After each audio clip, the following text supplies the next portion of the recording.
Wash my hair, looks smart. You're very sharp. Well, actually, nicely look after Both are really fair. I never get when politicians are like trying to, cut pensions. There we go, online, yeah. We're all going to get there, or not. So, Hello, everybody. hello. Cottage you. Hello, Jeff. We're not going to all Cheers. be there. Cheers. Long day. How do we not want the system here? Long week. Not over yet, mate. Over halfway through there. Jeff and I are teaching 2 classes together this week in Manchester. Yeah, we're in Manchester. We've done an advanced CSM, and we're halfway through an advanced product owner course. And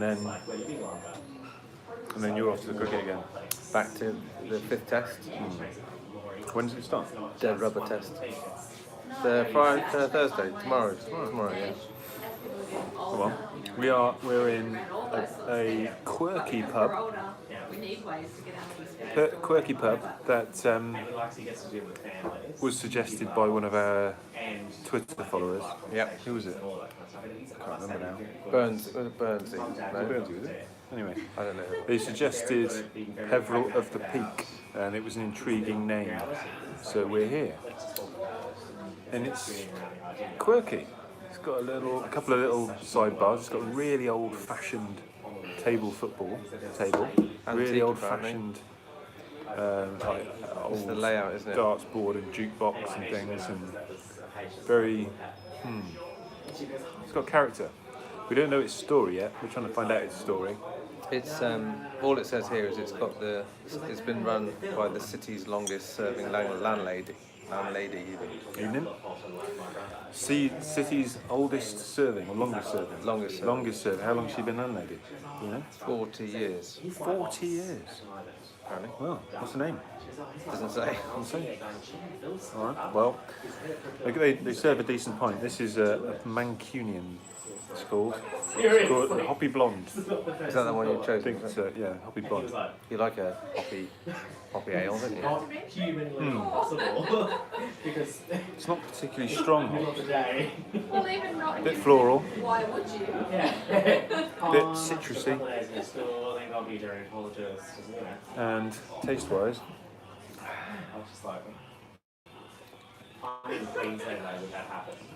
light, slightly tangy, Well, education too. very drinkable. That could disappear after a long day. That could disappear. Is it strong? It doesn't taste very strong. I'd say a 4.5. Don't know. Didn't look. How about you? I got you a Reveller. Which isn't from these parts. No. Revellers. I don't think they make much cider up here, do they? No. But I've had Reveller in my local pub, actually, one of my local pubs. It's nice. It's quite strong, I think, actually. I think it's like a 4.8 or something. It's quite That's not strong for a cider, though. No, it's strong enough for me after a day's work. But it's nice. It's cold. So who have we got online? Can you tell me who's online now? You can tell me who's online. So for the benefit of the, if you're not watching this live, we are streaming this live on Jeff's YouTube I channel. suppose you should explain that. Yeah. More people will watch it recorded So live. you can watch this back on YouTube, I'm assuming. Yeah, so it'll be on YouTube. And you can see and say hello to us. Hello. We've got a couple of people on. Any topics you want us to discuss today? Any questions? On our followers. You talking to me or The people who are online.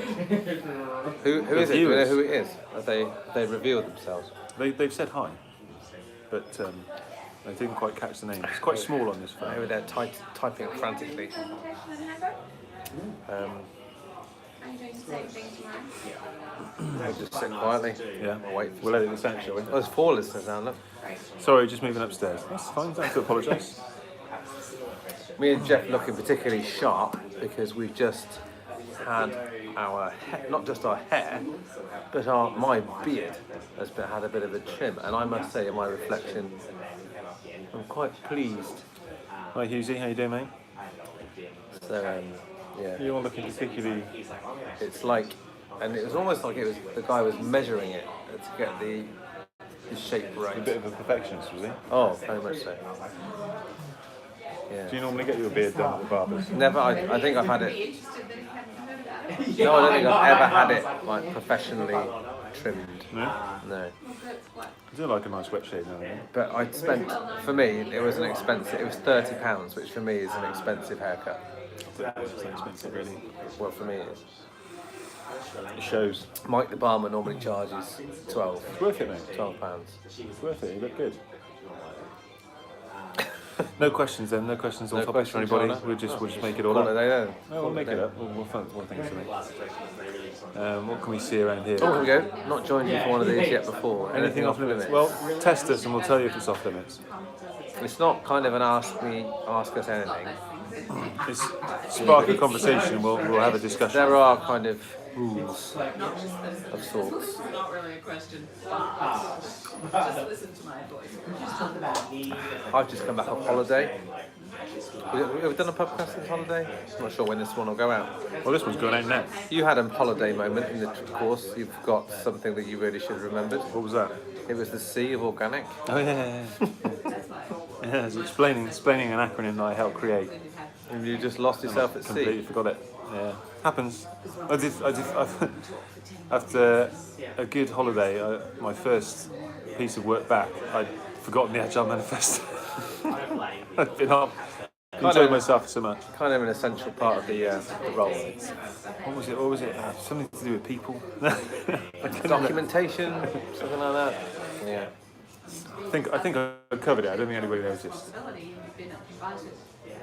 I find though I've got a really good, incredible long-term memory. We might have discussed this before. Hence, I really should know if I've got a good long-term memory. You got the long-term memory. But I've got short-term memory. I've got a terrible short-term memory.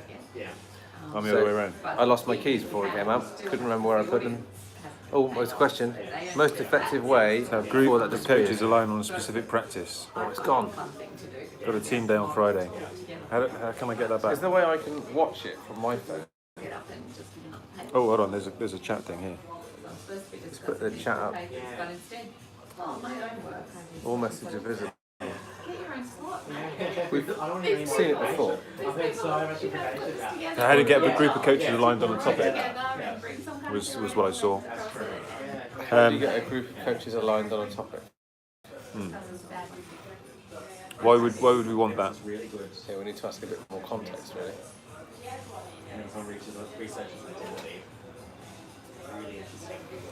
While they're typing.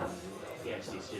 Imagining a bunch of internal coaches who, if you put your heads together, could make headway on a. Well, how did we do it at BT? This is a bit of a callback. Well, we had regular. But we focused on one program. Wow, that's not true. Wow. 4 of us focused on one program, 2 on another. So that's a piece of work. You need to speak to a single voice through the organisation, all internal coaches. Okay, so you want a more compelling, cohesive story. I think. So we had a conversation today, which was to do with stakeholder influencing, and they were trying to. The actual context doesn't matter, but they were trying to pitch a product, and the instinct is to try and come up with all the reasons, all the benefits that product has, because part of our sort of human logic, if you like, says that the more arguments you have, the more convincing you are. If you can come up with 10 benefits, then it's better than having only 8 benefits. But actually, what we tend to find is that people focus on the weakest argument, and that's what they remember. So by adding extra information, you could be undermining yourself and actually detracting away from the strength. So make one clear case, tell one clear story with one clear benefit, and if you can tie that in to some specific personal pain point, that when you say the organisation, whoever it is that you're talking to that's representing the organisation is aware of and actually cares about, then repetition is going to be your friend there. If you've got the same story being retold and retold by multiple people, it's more chance of sticking. That's not necessarily answering the question, though. What was the question? How do you get a group of coaches aligned on a single topic? I think you need to. My instinct there is, why wouldn't we be? Is it because we are not clear on what the most important pressing thing is? Do we all have our own opinions as to what's most important? We had a problem in BT with spreading ourselves too thin. We only had like, in the early days, maybe six, 7 coaches. But we were making no headway by being across 6 or 7 programs. Yeah, we were sort of chipping away at little bits rather But than not making any. So a lot of us, 4 of us, went on to the 1V program. Why was that chosen? So, and what was the message behind that? How did we know we were making headway with that? It was pulled. Our help was pulled. It was by Greg, who was a friend. It was a kind of a favour, wasn't it? Wasn't it a kind of at Sean's level? I think he just made it clear that it was receptive. So that's a good point from Alistair. We'll come to that in a second. So the summary from the first thing was, can you agree on something that's important? It doesn't have to be the most important. Arguing about whether it's priority 1, 2, 3, that's probably wasted effort, because any of the top 3, 4, 5 items that you could agree on is probably worth focusing on. You're going to get significant value from. So picking one of them that you can all agree is worth focusing on is probably the most important thing, rather than picking the most important. And then, yeah, that's something you've got to come together on, isn't it? Actually physically come together, either in the virtual world or in the same physical room, and have that discussion about. So there was another comment there from Alistair, which is there any benefit in trying multiple options? Yeah, there is. And so what Paul, you were saying there about the programme that we decided to focus on, we got a very clear signal that, I wouldn't say leadership as senior management, but there was appetite for it. That our help was sought. Yes. We weren't pushing against the closed door. No, we weren't. We were welcomed in. Yeah. And you might not know where those open doors are.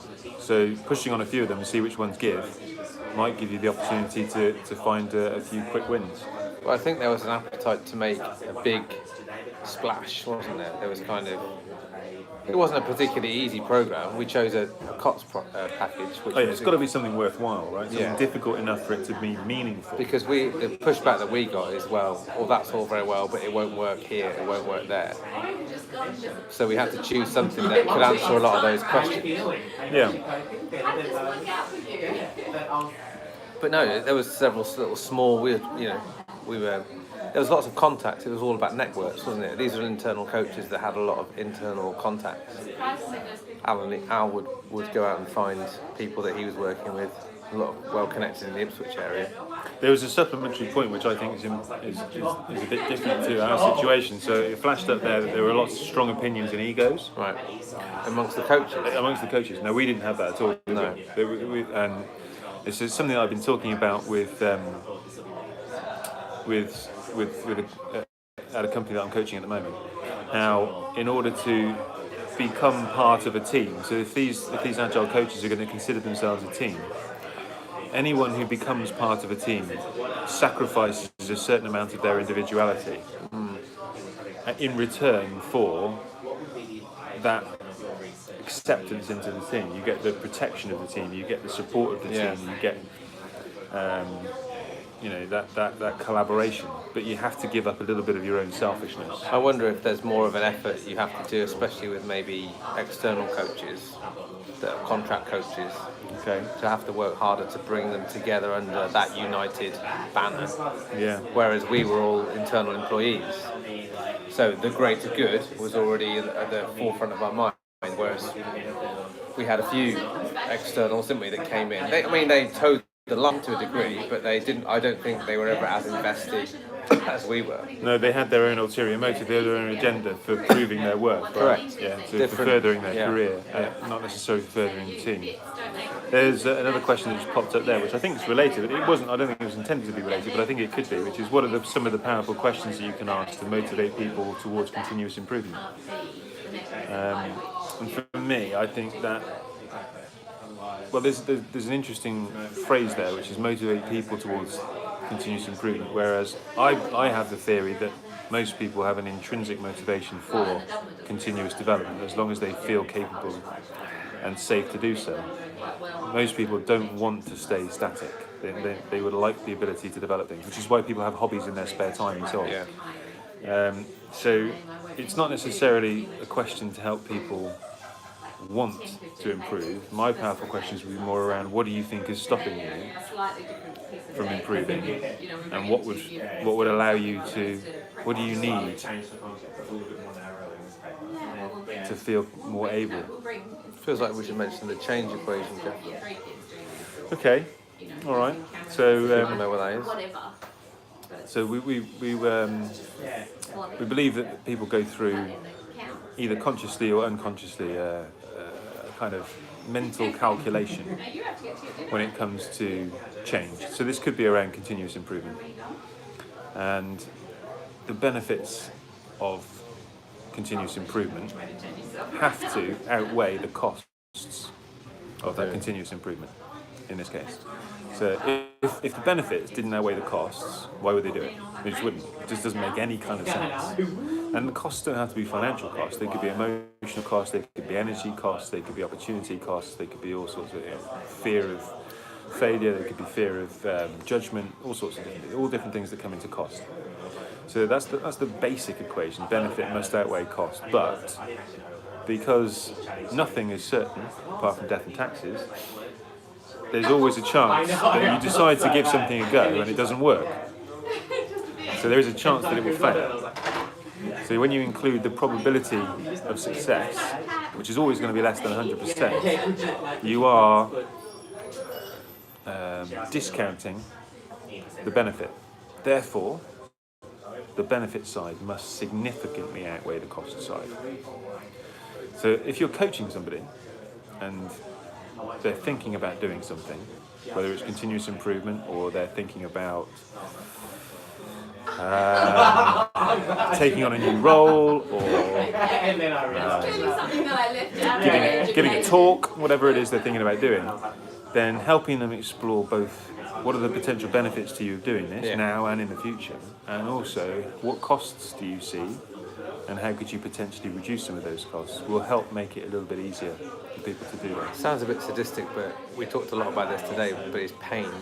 Is just the word, is trying to associate where is your, if you can associate a lack of change or a lack of improvement with pain, something you can't do right now, or something you struggle with right now, or something which frustrates you right now, all those are painful words, negative emotions. Well, that's probably highlighting the potential of lack of benefit, isn't it? Mm-hmm. Lack of the ability to do something. Yeah. And that can create some kind of desire. One of the most powerful tools that I've found is visualizing the future. So if you can create a mental picture of a future where whatever it is that's under consideration has actually happened, so you have gone through a process of continuous improvement. Or a future you. Yeah. Or you have come together as a group of coaches and you have delivered a strong message to the organisation, and the organisation has responded as a result. Actually describe that situation as if you are there. Describe coming into work that day after the organisation has taken that message on board and made whatever change. Describe what it's like to do your day job now. Describe the relationships that you have. Describe the atmosphere in the office. All of those things, making it a little bit more real and attaching yourself to that increases the desire to make it happen. It makes it more real rather than just some abstract concept of, well, things might be better if we do this. Something we do in our advanced Scrum Masters. Good question. Any other questions? Any other questions? Change the subject. Change it up. Change it up. Glad that helped. Good. It's nice to get some thanks, isn't it? Yeah, you're welcome. Evening, Robin. Do you have any suggested techniques or practices to help stop an organisation from firefighting? For example, project one is running late and over budget, so they're pulled from other projects. Stop firefighting. Yeah, so basically knee-jerk reactions. I suppose putting into, I mean, the change equation kind of comes into play there. You can perhaps the benefits of, and I'll bring a phrase in, temporal discounting. Sounds quite clever, but when you think about it, it's not really. But temporal meaning time, discounting meaning sort of reduction of value. Generally speaking, as human beings, we're pretty bad at placing an objective value on the future. We tend to overvalue the present at the expense of the future, which is why a lot of people find it hard to put money aside for savings and pensions and invest in their development and things. The short-term hedonism, if you like, of immediate gratification generally takes precedence. And that comes to mind here. As an organisation, we can see the immediate threat, we can see the immediate benefit of moving people from one project to another to fix that fire, but we don't necessarily think about the actual consequences, the downsides of doing that. If we do, we tend to apply a discount because it's in the future. But for most of you in the Agile space, you'll be familiar with the concept of technical debt, which means actually there's going to be a compound problem to that you're sacrificing the future. By the time you realise it, that sacrifice will have compounded, multiplied. So visualising the future for that project or that product that's being compromised, I think would be a good technique for that. I think a lot is to be said for the word firefighting as well. Okay. And I'm not blaming you, Robin, but I think that's the metaphor goes a long way. I mean, because it's not the first time I've heard. Quite cool, isn't it? It sounds dramatic, doesn't it? And it probably increases stress. It probably creates it's designed to create urgency. Mm-hmm. But I imagine, there are obviously some things when things do go wrong that need to be sorted out. But it's probably, and we talked about this a little bit this week, if your instinct, as a Scrum Master especially, if your instinct is to react, solve, sometimes there might be value, even though it might be quite, and I got told off with this a lot in Nokia, not so much BT, but in doing nothing. not through ignorance or through carelessness, but just trying to process and de-dramatize it. Because our boss used to, our boss Den, bless him, lovely guy, but he the phrase he used was firefighting or what fires have I got to put out today to create this sense of that we're in a constant state of emergency. And that just raises stress levels, surely. It feels good. It's a good point. So I'll relate that. So I'll ask just throw a question out there. Is it possible to identify earlier on in the process to see if smaller changes can be made before it becomes a fire? And I think that's, for me, the question that I would ask leadership in this situation is what kind of organisation do we want to be? What kind of behaviours do we want to be encouraging? Because if our instinctive response is to sacrifice or compromise the stable for the benefit of what's on fire, and we're almost deifying the firefighters, that's what we value, people who can put out fires, then you might see a lot more fires, because that's how people in your organisation see leadership valuing. And also, if leaders are always the ones that spot the fires or that raise the emergency, they'll constantly be expected. You'll get a lack of ownership from the development team. So I kind of relate it to, which is probably very bad and patronising, but the idea of you don't really want to reward dysfunctional behaviour. Right? So if your child's throwing a tantrum because they want attention, the worst thing you can do is give them attention. Because they're just going to learn that throwing a tantrum gets attention. Letting something get to a state where there's a fire means you get extra people, you get extra budget, you get extra resource. Well, then my incentive is to manufacture a fire, maybe. Yeah. And I think certainly from my experience, when you have a conversation with leaders about the kind of messages these things send out, they kind of realise actually, that's probably not the kind of behaviour we want to encourage. And I don't know, maybe it's just me, maybe it's just my experience, but actually when you look at the real consequences of not putting out that fire immediately, they aren't as drastic as we imagine them But to be. there might be an opportunity. So look at this as in a situation that those leaders or whoever's doing or whoever's creating that sense of panic isn't necessarily doing it deliberately to create panic, but they want adaptability. They want flexible, some kind of degree of flexibility. They're not doing it hopefully to deliberately piss people off. No. So what's the genuine reason? It's probably because that person in some way is going to suffer. In general, I try and find a positive motive for anyone behaviour. doing anything. But I also know that human beings are animals, really, and they do respond to quite blatant stimulus. And if we have the opportunity to be lazy, there's a good chance that we will. And so if I know, either consciously or unconsciously, that I've always got the backup plan of a firefighter, then I might avoid some of the more difficult decisions.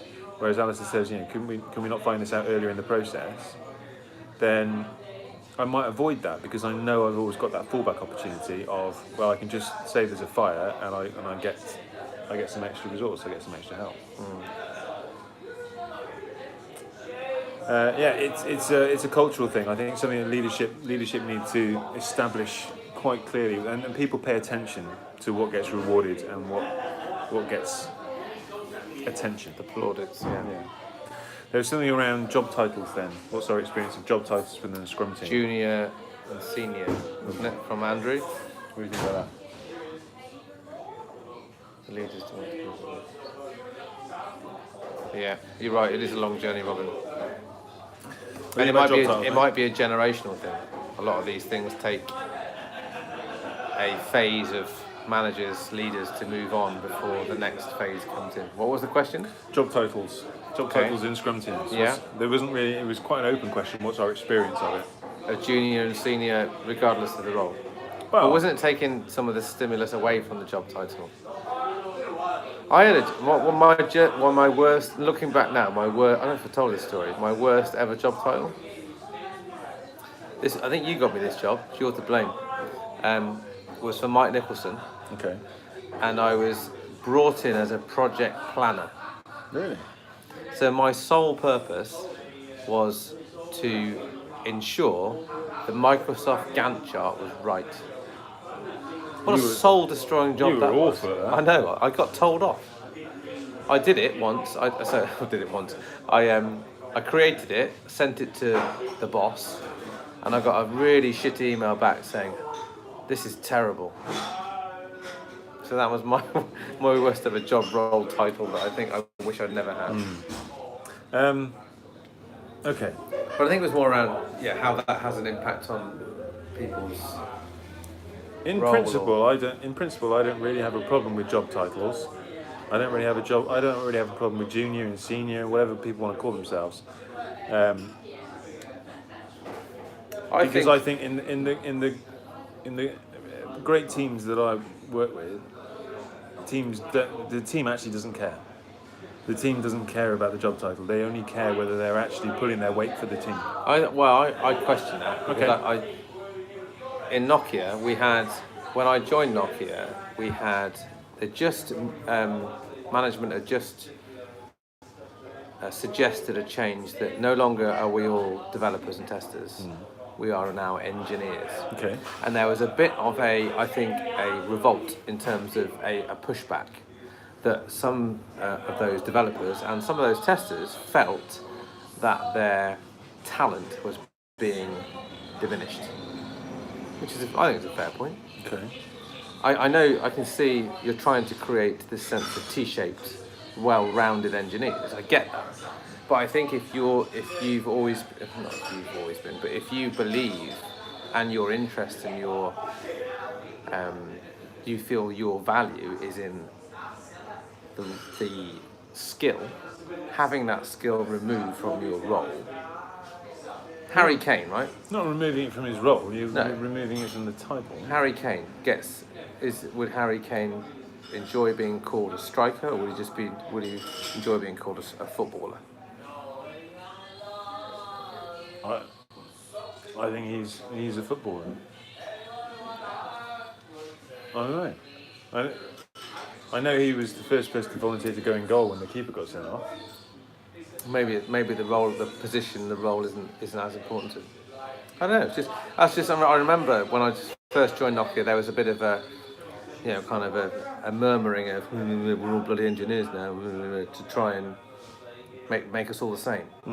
I do get that. I think being aware that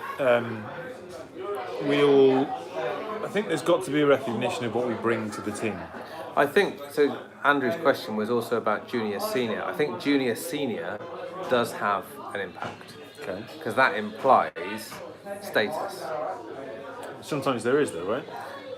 But that can also create false communication lines. How on earth, how dare can a junior question a senior's decision? Okay. So that's an assumption, though, isn't it? It's an assumption of chain of command. But whereas you could have junior and senior, which is genuinely representing their level of experience, but actually valuing the inexperience. there you go. E.g., as a junior person feels that they have the need to defer to senior in circumstances where they actually know that they have senior knowledge. Yeah. So and I think that's what Paul's saying there in terms of status. So I've seen many highly functioning scrum teams with senior and junior in there. Yeah. Where juniors they can challenge, they can say whatever they want, and they can come up with ideas, and seniors will back them. It's just purely reflecting the years of experience. I think as well. So a good scrum master is deliberately disrupting that. Okay. Deliberately. So again, it was on a TED talk or something about Japanese companies' policy is that all in a meeting, the most junior member of the team has to speak first. Okay. It's like a kind of etiquette. So you're removing the anchoring. Yeah. So they don't have regardless to of with whether the whether they're intellectually advanced or not, or whether they're more knowledgeable or not. They just have, even if it's no comment. Yeah. Just deliberately disrupting that hierarchy. I think that can be a really powerful ritual. I think having that conversation, getting those team working agreements in place, I think is important, because job titles.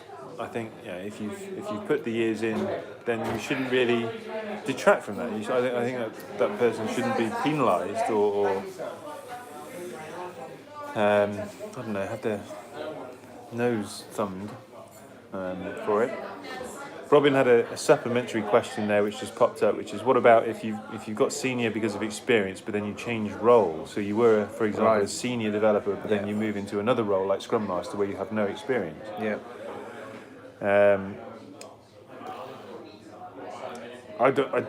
My gut instinct is, well, I wouldn't expect that person to be called a senior Scrum Master.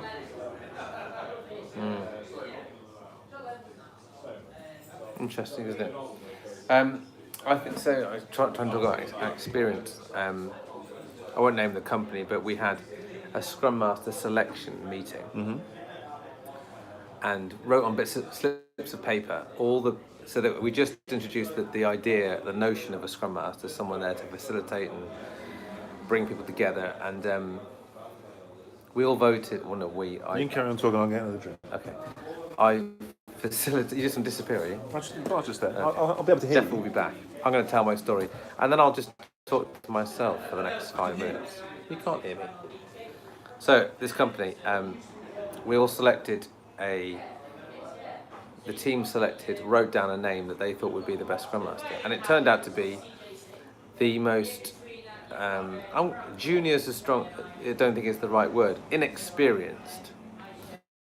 So the most inexperienced team member, the team gave permission for that relatively inexperienced team member to basically keep the rest of the team in order, and that's kind of the ultimate permission you need to, whether you're the most experienced Scrum Master or Scrum expert in the room, or just someone who's read about it the day before. Then you've got permission from the team to do whatever you like. What do you think? Yeah, text in, send us a tweet, send us a comment. I'm just gonna. How's the weather with you today? Got no one to talk to. Jeff's disappeared. He's at the bar. Is your name Jeff? If you are, text in, let us know. What's your star sign? Anyone got any good jokes? Star signs for? I'm passing the time. If anyone's got a different question, I'll try and talk about it while Jeff is at the bar getting another drink.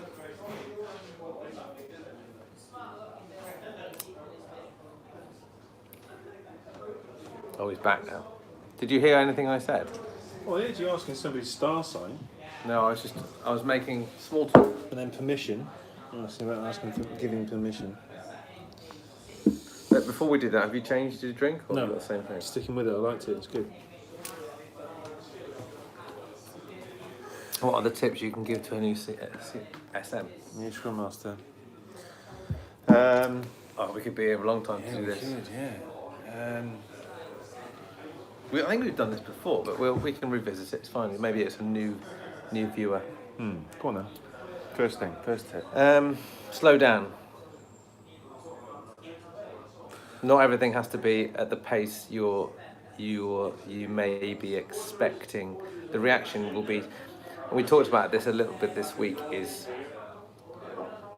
a good instinct is not how can I react, solve, smooth the process, but in fact, how could I be a little bit awkward about this, or how could I slow it down, make it actually more inefficient, because it might allow us to disrupt.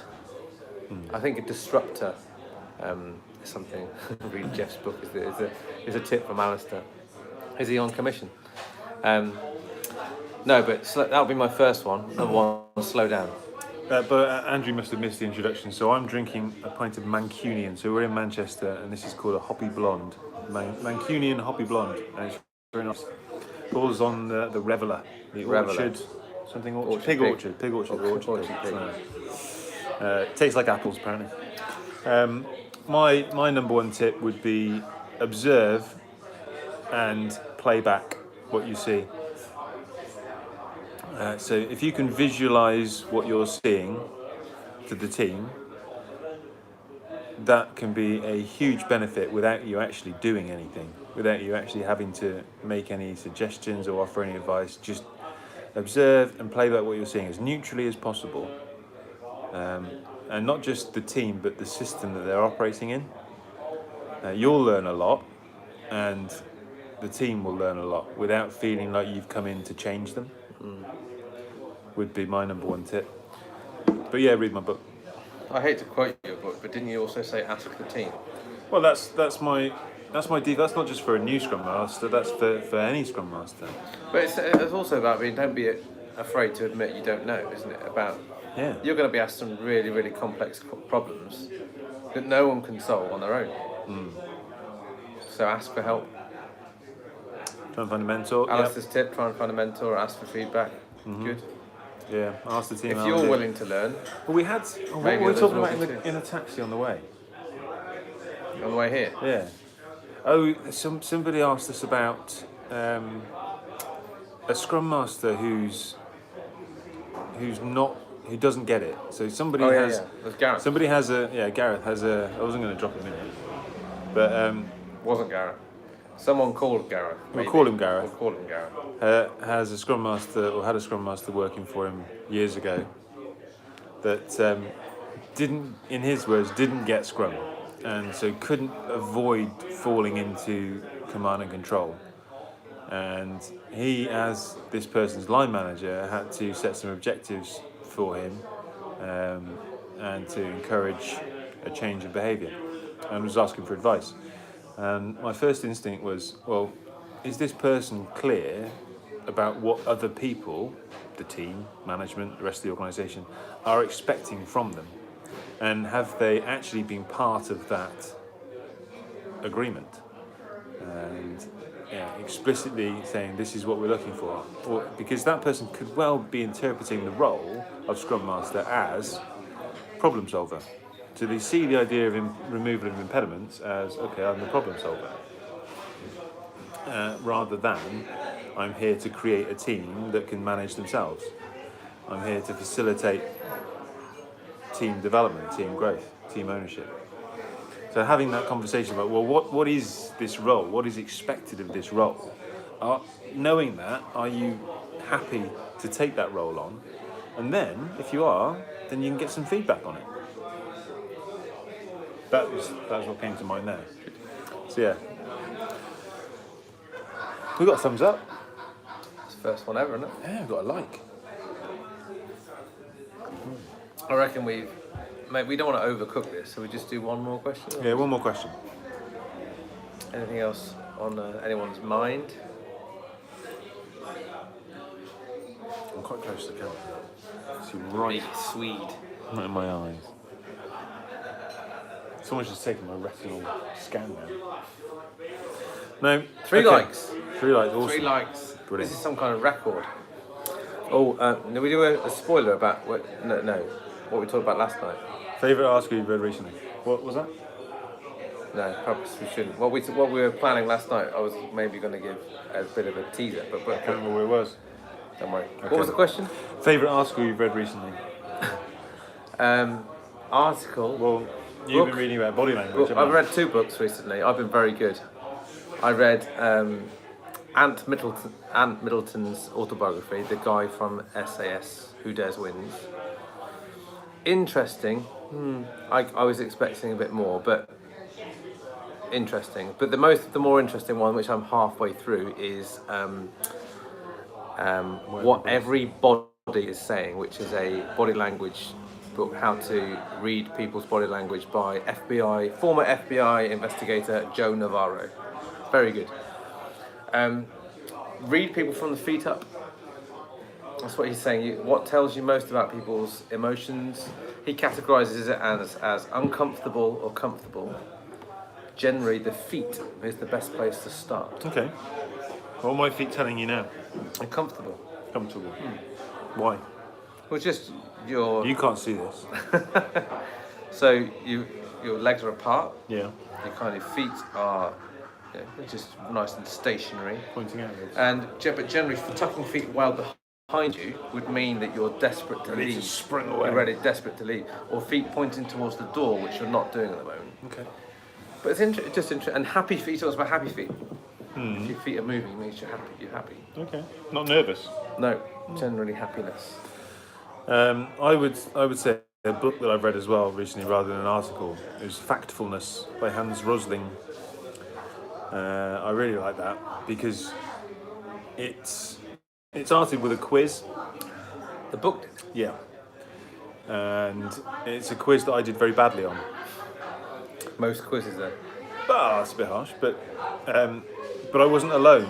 So it's a relatively simple quiz, and across the world, thousands and thousands of people have taken this quiz, and have scored. It's a multiple choice quiz, and the average score I think is somewhere in like 20% correct or something.